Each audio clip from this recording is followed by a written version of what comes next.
যানজট ছাড়াই ঢাকার যে কোনো প্রান্ত থেকে পৌঁছানো যাবে শাহজালাল বিমানবন্দরের থার্ড টার্মিনালে। শুধু টার্মিনাল ভবনই নয়, বিমানবন্দরে এক প্রকল্পেই যোগাযোগ ব্যবস্থার বহুমুখী পরিবর্তন করতে থার্ড টার্মিনালের সঙ্গে যুক্ত হচ্ছে পাতাল রেল আর এলিভেটেড এক্সপ্রেসওয়ে সংযোগ। এয়ারলাইন্সগুলো বলছে এমন উদ্যোগ যাত্রী সেবায় যোগ করবে ভিন্ন মাত্রা। যদিও বিকল্প সড়ক যোগাযোগ নেটওয়ার্ক ছাড়া তৃতীয় টার্মিনালের পুরো সুফল মিলবে না বলে মনে করছেন এভিয়েশন বিশেষজ্ঞরা। জুবাইর ফয়সালের রিপোর্ট। যে কোনো উন্নয়ন প্রকল্পে অর্থ বিনিয়োগে বহুমুখী লাভ আর দীর্ঘমেয়াদী সুবিধা নিশ্চিত করাকেই অগ্রাধিকার দেয়া হয় আধুনিক বিশ্বে। যে ধারণাটা কখনোই তেমন গুরুত্বের সঙ্গে দেখা হয়নি বাংলাদেশে। যদিও বিমানবন্দরের তৃতীয় টার্মিনাল নির্মাণ প্রকল্পে এবার দেখা গেল অর্থ সাশ্রয় আর চলমান অন্য প্রকল্পের সঙ্গে সামঞ্জস্য রেখে চতুর্মুখী পরিকল্পনা। ধরুন, দেশের কোনো এক প্রান্ত থেকে আপনি এলেন গাবতলী কিংবা কমলাপুর রেল স্টেশনে, সেখান থেকে পাতাল রেলে খিলক্ষেত হয়ে এয়ারপোর্ট রেল স্টেশন, তারপর আমার পেছনের এই সুড়ঙ্গ দিয়েই আপনি প্রবেশ করবেন হজরত শাহজালাল আন্তর্জাতিক বিমানবন্দরের থার্ড টার্মিনালে। এরপর চেক ইন, ইমিগ্রেশন, বোর্ডিং শেষে চেপে বসবেন উড়োজাহাজে। এই পুরো যাত্রায় আপনাকে পেতে হবে না কোনো যানজট, এমনকি দেখা হবে না সূর্যের সঙ্গেও। এভাবেই নির্মাণাধীন উন্নয়ন প্রকল্পগুলোর সঙ্গে যুক্ত করার মাধ্যমে বিমানবন্দর কেন্দ্রিক যোগাযোগ ব্যবস্থার আমূল পরিবর্তনের টার্গেট সরকারের। এটা নির্দিষ্ট সময়ের মধ্যে আমাদের এই প্রজেক্ট বাস্তবায়ন হবে। এর বাইরেও আমাদের টার্মিনালের যে হ্যাঙ্গার এবং অন্যান্য কাজকর্ম, এগুলো দ্রুত সম্পন্ন হয়েছে। এরই মধ্যে শেষ হয়েছে পুরো প্রকল্পের বেসমেন্টের নির্মাণ কাজ। প্রায় মাথা তুলে দাঁড়িয়েছে টার্মিনালের মূল কাঠামো। এয়ারলাইন্সগুলো মনে করছে এই প্রকল্প বাস্তবায়িত হলে দেশের অ্যাভিয়েশন শিল্পে যোগ হবে দেশি বিদেশি বেশ কয়েকটি বিমান সংস্থার নাম। ফরেন ক্যারিয়ারগুলো আসা হয়তো শুরু হবে, ইতিমধ্যে অলরেডি আসা শুরু হয়েছে। বাংলাদেশে আরও কিছু ক্যারিয়ারও অলরেডি বিজনেসে ইন করার জন্য আসলে পরিকল্পনা সাজাচ্ছে। শুধু টার্মিনাল ভবন না, টার্মিনালের বাইরে যেসব ফ্যাসিলিটিস থাকা উচিত। যদিও এভিয়েশন বিশেষজ্ঞরা মনে করেন বিমানবন্দরে আসা যাওয়ার জন্য বিকল্প সড়ক নির্মাণ ছাড়া মিলবে না নতুন টার্মিনালের সুফল। অনেক প্যাসেঞ্জার কিন্তু এইভাবে তারা ফ্লাইট মিস করে। যাওয়ার জন্য অ্যাপ্রোচ রোড এবং বেরোনোর এক্সিট রোড, এগুলো কিন্তু অনেক বেশি স্মুথার দরকার। সেটা কিন্তু আমরা এখনো এনশিওর করতে পারছি না। বর্তমান পরিকল্পনায় 2023 সালের জুনে শেষ হওয়ার কথা তৃতীয় টার্মিনালের নির্মাণ কাজ। প্রায় 23,000 কোটি টাকার প্রকল্পে অর্থায়ন করছে জাপানি উন্নয়ন সংস্থা জাইকা। জুবাইর ফয়সাল, সময় সংবাদ, ঢাকা। আগামী বছরই খুলে দেওয়া হবে রাজধানীর ডেমরা যাত্রাবাড়ি 4 লেন সড়ক। সকালে সড়কটি নির্মাণ কাজ পরিদর্শন শেষে এ কথা জানান সড়ক পরিবহন ও সেতু মন্ত্রী ওবায়দুল কাদের। এরই মধ্যে প্রকল্পের 60% কাজ শেষ, চলছে ওভারপাস নির্মাণের কাজ। এদিকে এই প্রকল্পের স্বস্তি খুঁজছেন দীর্ঘদিন ভুগতে থাকা এলাকাবাসী। এই তো সেদিন যানজট, একটু বৃষ্টিতেই জলাবদ্ধতা আর ভাঙাচোরা রাস্তায় যেন নাভিশ্বাস যাত্রাবাড়ি থেকে ডেমরা যাবার রাস্তা। বছরের পর বছর এমন অবস্থায় নাকাল কেবল এ পথে চলাচলকারী নয়, অতিষ্ঠ এলাকাবাসীও। এবারে পরিবর্তন এসেছে দৃশ্যপটে। চলছে 4 লেনের কাজ, স্বপ্ন বুনছে নগরবাসী। এতদিন তো ভাই মনে হয় আমরা জঙ্গলে বাস করছি, আর এদিকে তো দেখার মতো কেউ ছিল না। অনেক ভালো হয়েছে, এখন আমাকে চলাফেরা অনেক ভালো হইতে আছে। এখন মোটামুটি কিছুটা ভালো, কিন্তু রাস্তাটা কমপ্লিট হলে আশা করি আরো ভালো হবে। যাত্রাবাড়ি থেকে ডেমরা মহাসড়কের 4 লেনের উন্নতির কাজ এগিয়ে চলছে সমান তালে। 369 কোটি টাকা ব্যয়ে নির্মিত এই সড়কের দৈর্ঘ্য 5 কিলোমিটার। প্রকল্পের আওতায় 11টি আন্ডারপাস, 26 মিটার দৈর্ঘ্যের একটি সেতু ও একটি ফুটওভার ব্রিজ। প্রকল্প এলাকা পরিদর্শন করে মন্ত্রী জানান, আসছে জুনেই চলাচলের জন্য খুলে দেওয়া হবে এই 4 লেনের মহাসড়ক। রাস্তার দুপাশে সার্ভিস লেনও নির্মাণ করা হচ্ছে। এই প্রকল্পে 11টা আন্ডারপাস, 26 মিটার দৈর্ঘ্যের একটি সেতু আর 1 ফুট একটি ফুটওভার ব্রিজ নির্মাণ প্রকল্প। 2022 সালে মধ্যে এই প্রকল্পের নির্মাণ কাজ শেষ হবে। সেপ্টেম্বর শেষে প্রকল্পের সার্বিক অগ্রগতি 60%। রাশেদ লিমন, সময় সংবাদ, ঢাকা। মতিঝিল থেকে কমলাপুর পর্যন্ত নতুন করে মেট্রো রেল প্রকল্প বাড়ানোয় তা ঢাকা দক্ষিণ সিটির চলমান প্রকল্পের সাথে সাংঘর্ষিক বলছেন মেয়র ব্যারিস্টার শেখ ফজলে নূর তাপস। সকালে রাজধানীর কমলাপুরে জলাবদ্ধতা নিষ্কাশন কাজ পরিদর্শন শেষে এমন অভিযোগ করেন তিনি। তবে মেট্রো রেল কর্তৃপক্ষ বলছে সাংঘর্ষিক নয়, প্রয়োজনে প্রকল্প কাজের শিফটিংয়ের সুযোগ রয়েছে। ঢাকার 2 সিটি কর্পোরেশনের মৌলিক নাগরিক সমস্যাগুলির মধ্যে জলাবদ্ধতা অন্যতম। আর এই সমস্যা সমাধানে কাজ করছে ঢাকা দক্ষিণ সিটি কর্পোরেশন। জলাবদ্ধতা নিষ্কাশনে 3টি ধাপে কাজ করছে ঢাকা দক্ষিণ সিটি। চলছে 103 কোটি টাকার প্রকল্পের কাজ। বুধবার সকালে রাজধানীর কমলাপুরে জলাবদ্ধতা নিষ্কাশন প্রকল্পের কাজ পরিদর্শনে আসেন দক্ষিণ সিটির মেয়র ব্যারিস্টার শেখ ফজলে নূর তাপস। পরিদর্শন শেষে তিনি গণমাধ্যমকে জানান, জলাবদ্ধতার সমস্যা থেকে নগরবাসী ইতিমধ্যে সুফল ভোগ করতে শুরু করেছে। আমরা দায়িত্ব পাওয়ার পরেই আমরা যে ব্যাপক কর্মযজ্ঞ চালিয়েছি। প্রথম পর্যায়ে আমরা যে সকল জায়গা বদ্ধ ছিল, খাল, নল, নর্দমা, সেগুলো আমরা পরিষ্কার করেছি। এটার সুফল ঢাকাবাসী গত বর্ষা মৌসুমে কিছু পেয়েছে। তার দাবি, জলাবদ্ধতা থেকে নগরবাসীকে মুক্তি দেওয়ার ক্ষেত্রে বাধা হয়ে দাঁড়িয়েছে মেট্রো রেল প্রকল্প। নতুন করে মতিঝিল থেকে কমলাপুর পর্যন্ত নকশা বৃদ্ধি করা। তবে মেট্রো রেল কর্তৃপক্ষ বলছে সাংঘর্ষিক নয়, প্রয়োজনে প্রকল্পের কাজ শিফটিং করার সুযোগ রয়েছে। জলাবদ্ধতা নিরসনে যেই কার্যক্রমটা আমরা পরিদর্শনে এসেছি, এখানেও নতুন করে এমআরটি লাইন স্থাপনের জন্য তারা আবেদন করেছে। সেখানে দেখা যাচ্ছে যে আমাদের পরিকল্পনার সাথে তাদের পরিকল্পনা সাংঘর্ষিক হচ্ছে। সিটি কর্পোরেশনের যে ড্রেনেজ লাইন, এর সাথে কনফ্লিক্ট নয়, এটা আমাদের একসাথে আমরা ইঞ্জিনিয়ার বসবো, আমরা এখানে লেআউট দিলে কোনো যদি শিফটিং করে দেয় কনফ্লিক্ট নয়, যদি শিফটিং করে নেওয়া হবে। সিটি কর্পোরেশনের অনুমতি পেলে আগামী মাসে শুরু হবে মতিঝিল থেকে কমলাপুর পর্যন্ত মেট্রো রেল প্রকল্পের কাজ। ওবায়দুল্লাহ মামুন, সময় সংবাদ, ঢাকা। নানা বিড়ম্বনার পর বিমানবন্দরে প্রবাসীদের জন্য আরটিপিসিআর ল্যাব চালু হলেও ফেরেনি শৃঙ্খলা। যাত্রীদের অভিযোগ, পর্যাপ্ত তথ্য না পাওয়ায় নানাভাবে হয়রানির শিকার হচ্ছেন তারা। কোভিড টেস্টের জন্য বুথের সংখ্যাও অপর্যাপ্ত বলে অভিযোগ তাদের। এই অবস্থায় ঢাকার বাইরের বিমানবন্দরেও দ্রুত সময়ের মধ্যে টেস্ট সুবিধা চালুর দাবি উঠেছে। এদিকে বিমানবন্দর কর্তৃপক্ষ বলছে, যাত্রীদের কারণেই নানা বিশৃঙ্খলা তৈরি হচ্ছে। ফারুক ভুইয়া রবিনের রিপোর্ট। সংযুক্ত আরব আমিরাত যেতে যাত্রার 6 ঘন্টার মধ্যে বিমানবন্দরে করতে হবে দ্বিতীয় দফায় কোভিড টেস্ট। তার জন্য দীর্ঘ সারিতে অপেক্ষমান যাত্রীরা। তবে বিমানবন্দরে এসে বরাবরের মতো এই যাত্রায় মুখোমুখি হতে হচ্ছে নানা বিড়ম্বনা। বিশেষ করে পর্যাপ্ত তথ্যের অভাব বাড়াচ্ছে ভোগান্তি।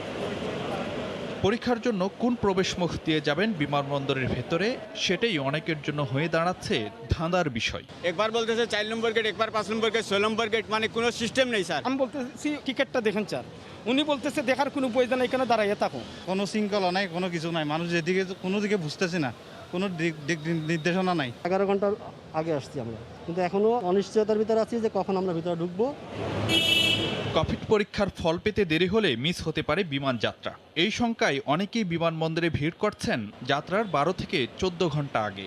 তারপরও থেকে যায় নানা অনিশ্চয়তায়। আবার ঢাকার বাইরের বাকি 2 আন্তর্জাতিক বিমানবন্দরে এখনও কোভিড টেস্টের সুযোগ চালু না হওয়ায় এককভাবে চাপ বাড়ছে কেবল শাহজালালেই। তাই চট্টগ্রাম ও সিলেটেও এই সুবিধা দ্রুত চালুর দাবি আমিরাত প্রবাসীদের। দাবি ওঠে বুথ সংখ্যা আরও বাড়ানোর। এখানে 3-4 ঘন্টা ধরে এইভাবে দাঁড়িয়ে আছি, আমরা তো মানে পাস দিতেছে না। ঢাকার লোক, চিটাঙ্গের লোক, টাঙ্গাইলের লোক, সব এক জায়গায়। চিটাং থেকে, সিলেট থেকে, এখান থেকে চাইলে দেওয়া যায়, তো ঝামেলা হবে না। 11 ঘন্টা আগে আইসাইরা লাইনে খারাইছি, ফ্লাইট যাতে না মিস হয়। ফ্লাইট মিস হইলেই আবার 70,000-80,000 টাকা। জনসংখ্যা অনেক বেশি, একটু যদি বুটটা বেশি হইতো তাহলে মোটামুটি আমাদের জন্য অনেক ভালো হইতো। তবে বিমানবন্দর কর্তৃপক্ষ অবশ্য বলছে, যাত্রীদের কারণেই অনেক ক্ষেত্রে তৈরি হচ্ছে বিশৃঙ্খলা। 6 ঘন্টা আগে স্যাম্পল কালেকশনে আসার কথা, সেখানে তারা 10 ঘন্টা 12 ঘন্টা আগে চলে আসতেছে। এত যাত্রী তো একসাথে কালেকশন বুথে আসতে তো ম্যানেজমেন্টের সমস্যা হচ্ছে। যাত্রীরা যদি সঠিকভাবে নিজেদেরকে পরিচালিত করতো তাহলে ভোগান্তি তারাও করতো না, আমাদের এয়ারপোর্টের জন্য একটা ভোগান্তি সৃষ্টি হচ্ছে আর কি। এই জন্য তা সেগুলোর সৃষ্টি হতো না। এদিকে বিমানবন্দরের পার্কিং ভবনের ছাদে কোভিড পরীক্ষার স্থায়ী অবকাঠামো তৈরির সিদ্ধান্ত হলেও এখনও শুরু হয়নি কোনো কার্যক্রম। ফারুক ভুঁইয়া, রবিন, সময় সংবাদ, ঢাকা। বেগম জিয়ার নানা শারীরিক সমস্যায় দেশে তার চিকিৎসা সম্ভব নয় জানিয়ে বিএনপি মহাসচিব মির্জা ফখরুল ইসলাম আলমগীর অভিযোগ করেন, তাকে তার প্রাপ্য জামিন দেয়া হচ্ছে না। দুপুরে এক আলোচনা সভায় বক্তব্য রাখেন তিনি। কোভিড পরবর্তী জটিলতা নিয়ে বিএনপি চেয়ারপারসন বেগম খালেদা জিয়া হাসপাতালে ভর্তি ছিলেন 53 দিন। সেই যাত্রায় কিছুটা সুস্থ হয়ে গুলশানের নিজ বাসায় ফিরলেও প্রায় 5 মাস পর আবারও রাজধানীর এভারকেয়ার হাসপাতালে গতকাল মঙ্গলবার ভর্তি হয়েছেন বিএনপি নেত্রী। ডায়াবেটিস, আর্থাইটিস, লিভার ও কিডনি সহ নানা জটিলতায় আগে থেকে ভুগছেন বেগম জিয়া। এর মাঝে হাসপাতাল থেকে গুলশানের বাসভবন ফিরোজায় ফেরার পর বেশ কয়েকবার জ্বরে ভোগেন তিনি। বারবার জ্বরের কারণেই হাসপাতালে নিতে হয়েছে বেগম জিয়াকে, জানিয়েছেন বিএনপি মহাসচিব। কেন অসুস্থ? যে 3 বছর তিনি জেলে ছিলেন তার কোনো চিকিৎসা হয়নি। আমি বলছি আপনাদেরকে, তার কোনো চিকিৎসা হয়নি, ইচ্ছা করে চিকিৎসা করেনি। তাকে হাসপাতালে নিতে হয়েছে। তিনি কয়েকদিন ধরে তার জ্বর, অল্প অল্প জ্বর আসছিল, লো ফিভার ছিল। তো ডাক্তার, তার যে ব্যক্তিগত যা চিকিৎসক আছেন তারা দেখেছেন যে তার যেহেতু হাসপাতাল থেকে বের হওয়ার পরে তার আর কোনো এক্সামিনেশন হয়নি, টেস্ট হয়নি, পরীক্ষা নিরীক্ষাগুলো করা হয়নি, সুতরাং তাকে হাসপাতালে নিয়ে গিয়েই আপনার এই পরীক্ষা নিরীক্ষাগুলো করে তার ট্রিটমেন্টটা তারা ব্যবস্থা নিতে চান।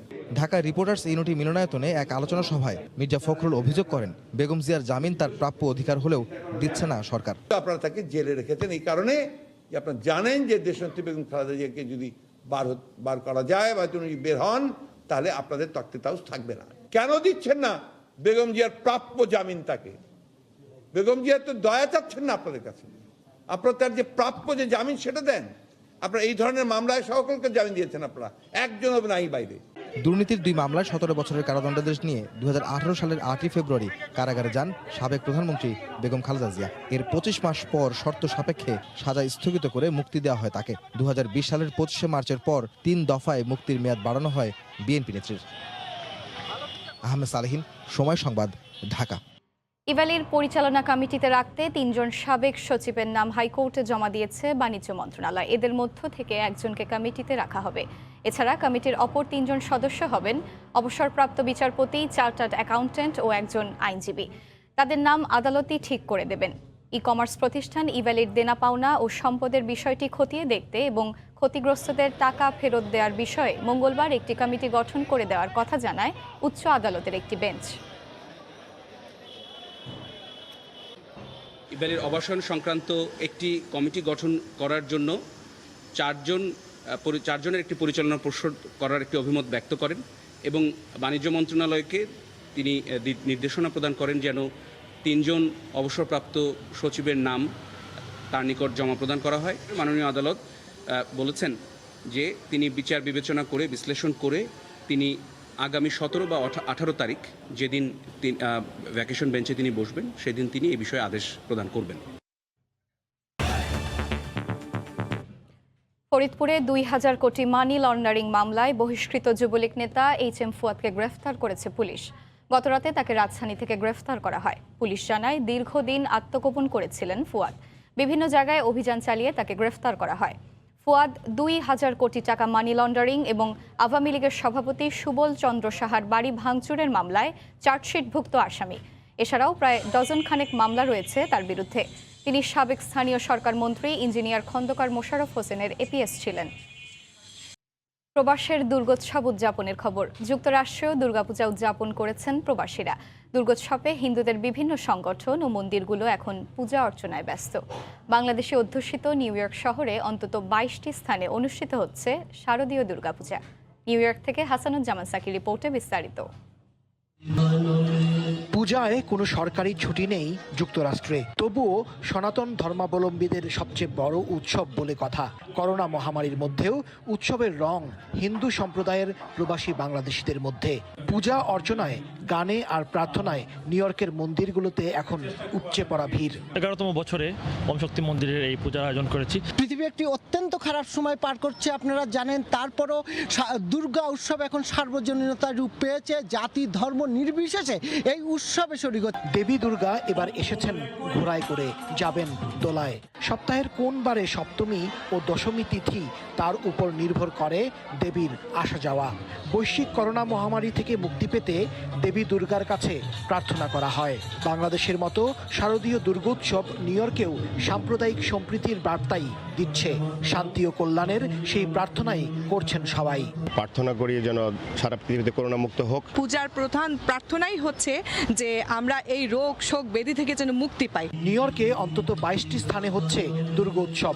ভারতের পশ্চিমবঙ্গের বাঙালিরাও আরও কয়েকটি পূজা আয়োজন করছেন। সব মিলিয়ে যুক্তরাষ্ট্র জুড়ে দুর্গাপূজা অনুষ্ঠিত হচ্ছে কয়েকশো।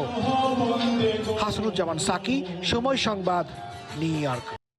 জার্মানিতেও মহা ধুমধামে উদযাপিত হচ্ছে হিন্দু সম্প্রদায়ের সবচেয়ে বড় ধর্মীয় উৎসব শারদীয় দুর্গোৎসব। দেশটির বিভিন্ন অঙ্গরাজ্যে আয়োজিত পূজার বিস্তারিত খবর জানাচ্ছেন সহকর্মী বিটু বড়ুয়া। জার্মানির মিউনিখ, ডুসেলডর্ফ, কোলনের মতো রাজধানী বার্লিনেও অনুষ্ঠিত হচ্ছে সনাতন ও হিন্দু সম্প্রদায়ের সবচেয়ে আনন্দমুখর ধর্মীয় উৎসব সার্বজনীন দুর্গোৎসব। প্রতি বছরের মতো এবারও শুধু বার্লিনেই অনুষ্ঠিত হচ্ছে 3টি করে পূজা। করোনা প্যান্ডেমিক সবকিছু কাটানোর পরে আমরা এই পুজোটা করতে পারছি, এটাই সবচেয়ে বেশি আনন্দ। জাতি, ধর্ম, বর্ণ নির্বিশেষে পৃথিবীর সকলকে যেন আমাদের মা সুস্থ রাখেন। বিদেশের মাটিতেও বাংলার এমন একটি অসাম্প্রদায়িক সার্বজনীন উৎসবের আয়োজন করতে পেরে খুশি দুই বাংলার সবাই। আমাদের এইম ছিল যে আমরা হোম অ্যাওয়ে ফ্রম হোম খুব একটা ঘরোয়া ব্যাপার স্যাপার রাখবো এই পুজোটায়। ইন্ডিয়া এবং বাংলাদেশের সব জায়গার লোক এখানে আমরা সম্মিলিত হয়েছি। এর আগে ধর্মীয় নানা কর্মসূচির মধ্যে ছিল শান্তিজল গ্রহণ, সন্ধি পূজা, আরতি, নবপত্রিকা, অধিবাস ও দুই বাংলার শিল্পীদের নিয়ে মনোজ্ঞ সাংস্কৃতিক অনুষ্ঠান। মহাষষ্ঠীর দিন থেকেই পূজা মণ্ডপগুলোতে স্থানীয় জার্মান সহ বিভিন্ন প্রদেশ থেকেও পূজারীরা অংশগ্রহণ করেন। অসুর বধের মতোই জগতের সকল দুঃখ, অসত্য ও দুর্গতিকে বিনাশ করবেন দেবী মা দুর্গা নিজ হাতেই। জার্মানির বিভিন্ন পূজা মণ্ডপে আসা ভক্তদের এটুকুই প্রার্থনা। জার্মানি থেকে বিটু বড়ুয়া, সময় সংবাদ। যুক্তরাষ্ট্রে চাকরি ছেড়ে দিচ্ছেন লাখ লাখ মানুষ। রেকর্ড সংখ্যক চাকরিজীবী এ পর্যন্ত পদ ছেড়েছেন। দেশটির শ্রম বিভাগের সবশেষ জরিপে এমন চিত্রই উঠে এসেছে। অব্যাহতভাবে চাকরি ছাড়ায় একদিকে যেমন সৃষ্টি হয়েছে শূন্য পদ, অন্যদিকে জনবল সংকটে বেড়েছে বিভিন্ন সরকারি বেসরকারি প্রতিষ্ঠান। যুক্তরাষ্ট্র থেকে লস্কর মামুনের রিপোর্টে বিস্তারিত। উন্নয়নশীল দেশগুলোতে যেখানে চাকরি সোনার হরিণ, সেখানে যুক্তরাষ্ট্রে তার পুরোপুরি উল্টো চিত্র। দেশটিতে লাখ লাখ মানুষ তাদের চাকরি ছেড়ে দিচ্ছেন। এই হিড়িক দিন দিন কেবল বাড়ছেই। এতে সম্প্রতি যুক্তরাষ্ট্রে নতুন কর্মপদ সৃষ্টি হয়েছে 1,03,00,000। মঙ্গলবার আন্তর্জাতিক গণমাধ্যমের প্রতিবেদনে বলা হয়, গেল আগস্টে 43 লাখ কর্মী চাকরি ছেড়েছেন। এ সংখ্যা মোট চাকরিজীবীর 2.9 ভাগ। চাকরিজীবীদের একটা বড় অংশ তাদের চাকরি ত্যাগের কারণ হিসেবে করোনার প্রভাবকে দায়ী করেছেন। পাশাপাশি বলা হচ্ছে উপযুক্ত বেতন না পাওয়ার বিষয়টি। তবে নিয়োগকর্তারা বলেছেন এখন চাকরির জন্য স্বর্ণালী সুযোগ রয়েছে, অথচ মানুষ সেই পথে হাঁটছে না। ব্যাপক হারে চাকরি ছেড়ে দেওয়ায় শূন্য পদের সংখ্যা বৃদ্ধি অর্থনীতির গতি ফিরিয়ে আনার পথে বড় কাটা হয়ে দাঁড়িয়েছে। কারণ এমনিতেই কোভিড হানায় বিপর্যস্ত মার্কিন অর্থনীতি। এরই মধ্যে কোম্পানিগুলো তাদের কর্মীদের আকৃষ্ট করতে জয়নিং বোনাস ও বেতন বৃদ্ধির মতো প্রণোদনা ঘোষণা দিয়েছে, কিন্তু তাতেও কোনো কাজের কাজ হচ্ছে না। বিশ্লেষকরা বলেছেন, মার্কিনিরা চাকরি ছাড়াই এই পদগুলোতে যোগ্য অভিবাসীরা সুযোগ কাজে লাগাতে পারেন। লস্কর আল মামুন, সময় সংবাদ, যুক্তরাষ্ট্র।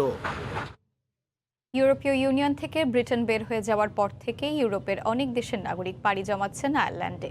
তবে দেশটিতে আবাসন সংকটের কারণে বাড়ি ভাড়া পাচ্ছেন না অনেকেই। তাই প্রবেশের আগেই এই বিষয়ে সতর্ক থাকার পরামর্শ দিয়েছেন বসবাসরত বাংলাদেশিরা। আয়ারল্যান্ড থেকে সৈয়দ জুলের রিপোর্টে বিস্তারিত। ব্রিটেন ইউরোপীয় ইউনিয়নে থাকাকালীন স্পেন, পর্তুগাল, ইতালি থেকে শুরু করে ইউরোপের অনেক দেশ থেকেই সে দেশের নাগরিক সহ বাংলাদেশিরাও পাড়ি জমাতেন সেখানে। ব্রিটেনই তখন ছিল তাদের প্রথম পছন্দ। তবে গেল বছরের 31শে জানুয়ারি যুক্তরাজ্য আনুষ্ঠানিকভাবে ইউরোপীয় ইউনিয়ন থেকে বের হয়ে যাওয়ার পর সে পথ বন্ধ হয়ে যায়। এতে ব্রিটেনের বদলে পছন্দের তালিকায় উঠে এসেছে আয়ারল্যান্ড। তবে আয়ারল্যান্ডে গেল অনেক বছর থেকেই বাড়ি ভাড়া বৃদ্ধি সহ ঠিকমতো আবাসন পাওয়া যেন সোনার হরিণ। দীর্ঘদিন ধরে বসবাসরত বাংলাদেশিরাও বাড়ি ভাড়া পাচ্ছেন না। স্পেন, ইতালি, পর্তুগাল থেকে আমাদের বাঙালি ভাইরা যারাই আসবেন বা আসতে চাচ্ছেন, বাসা ভাড়া পাওয়া কিন্তু অনেক কঠিন ব্যাপার। ইতিমধ্যে ইউরোপের বিভিন্ন দেশ থেকে আসা অনেক বাংলাদেশি 5 থেকে 6 মাস থেকেও এখনো কোনো বাড়ি ভাড়া পাচ্ছেন না। এমনিতেই দীর্ঘদিন ধরে আয়ারল্যান্ডে হাউজিং সমস্যা নিয়ে দিন কাটাচ্ছে এখানের মানুষ। এর মাঝে ব্রেক্সিটের পরে ইউরোপের অন্যান্য দেশ থেকে আসা নাগরিকদের ভিড় সেই সমস্যা আরও প্রকট হচ্ছে। দ্রুত এই সমস্যা নিরসন না হলে ইউরোপে বসবাসরত অন্যান্য দেশের মতো বাংলাদেশিরাও আয়ারল্যান্ডে আসার আগ্রহ হারিয়ে ফেলবেন, এমনটাই ভাবনা বিশ্লেষকদের। আয়ারল্যান্ড থেকে সৈয়দ জুয়েল, সময় সংবাদ। কাতারে অবৈধভাবে বসবাসরত প্রবাসী বাংলাদেশিদের বৈধ হওয়ার সুযোগ কাজে লাগাতে এগিয়ে এসেছে বাংলাদেশ দূতাবাস। এ ব্যাপারে সহযোগিতা দিতে শুক্রবার ও শনিবারও তারা অফিস খোলা রাখার ঘোষণা দিয়েছে। সাপ্তাহিক ছুটির এ দুদিন কেবল পাসপোর্ট সংক্রান্ত কাজ করবে দূতাবাস। এমন উদ্যোগকে স্বাগত জানিয়েছেন প্রবাসী বাংলাদেশি ও কমিউনিটি নেতারা। কাতার প্রতিনিধি আনোয়ার হোসেন মামুনের তথ্য ও ছবি নিয়ে রিপোর্ট। কাতারে অবৈধভাবে বসবাসরত অভিবাসীদের বৈধ হওয়ার সুযোগ দিয়েছে দেশটি। 10 অক্টোবর থেকে 31 ডিসেম্বর পর্যন্ত এই সুযোগ পাচ্ছেন প্রবাসীরা। বৈধ হওয়ার জন্য অনেক প্রবাসীর নতুন পাসপোর্ট প্রয়োজন হয়ে পড়েছে। প্রবাসী বাংলাদেশিদের পাসপোর্ট সংক্রান্ত জটিলতার কথা চিন্তা করে সাপ্তাহিক ছুটির 2 দিন শুক্র ও শনিবার বাংলাদেশ দূতাবাস খোলা রাখার কথা জানানো হয়েছে। দূতাবাসের এমন উদ্যোগকে স্বাগত জানিয়েছেন প্রবাসী বাংলাদেশি ও কমিউনিটি নেতারা। কাতারে ইলিগ্যাল প্রবাসী ভাইদের কথা চিন্তা করে বাংলাদেশ দূতাবাস শুক্র ও শনিবার কার্যক্রম চালু রাখায় বাংলাদেশ কমিউনিটির পক্ষ থেকে এবং প্রবাসী ভাইদের পক্ষ থেকে বাংলাদেশ দূতাবাসকে ধন্যবাদ জানাচ্ছি। আমরা প্রবাসীরা অনেক খুশি এবং এই জন্য বাংলাদেশ দূতাবাসকে ধন্যবাদ জানাই। কাতার সরকারের ঘোষণা অনুযায়ী প্রবাসী বাংলাদেশিরা নির্দিষ্ট সময়ের মধ্যে যেন বৈধ হওয়ার সুযোগ কাজে লাগাতে পারেন, সেজন্যই এই উদ্যোগ নেওয়া হয়েছে বলে জানান দূতাবাসের কাউন্সিলর। প্রয়োজন হলে পরবর্তী সাপ্তাহিক ছুটির দিনগুলোতেও দূতাবাস খোলা রাখা হবে, যতদিন পর্যন্ত এই অতিরিক্ত সেবা প্রত্যাশীদের চাপ থাকে। আগামী 15 অক্টোবর শুক্রবার ও 16 অক্টোবর শনিবার সকাল 7টা থেকে বিকাল 3টা পর্যন্ত নতুন পাসপোর্ট আবেদন, পাসপোর্ট সরবরাহ সহ কেবল পাসপোর্ট সংক্রান্ত কাজ করা হবে। সাপ্তাহিক বন্ধের 2 দিন এ সেবা 31 ডিসেম্বর পর্যন্ত অব্যাহত রাখার চিন্তাভাবনা করছে দূতাবাস। সময় সংবাদ, কাতার।